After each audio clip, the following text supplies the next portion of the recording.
Kurier właśnie doręczył moją nową paczkę od militaria.pl. Zaraz wam pokażę, co się w niej znajduje.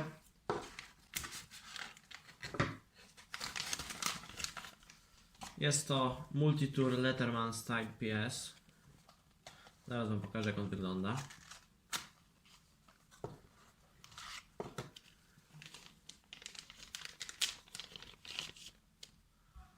Jest to dość mały multitool. Bardzo, wydaje się, solidnie zrobiony. Fajny karabinczyk, można zamocować do spodni. Z boku znajdują się jeszcze nożyczki.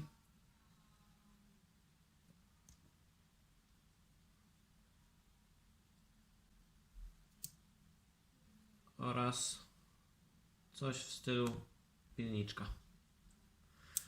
Będę używał tego multitoola podczas swoich codziennych wypraw w góry lub wycieczek po lesie.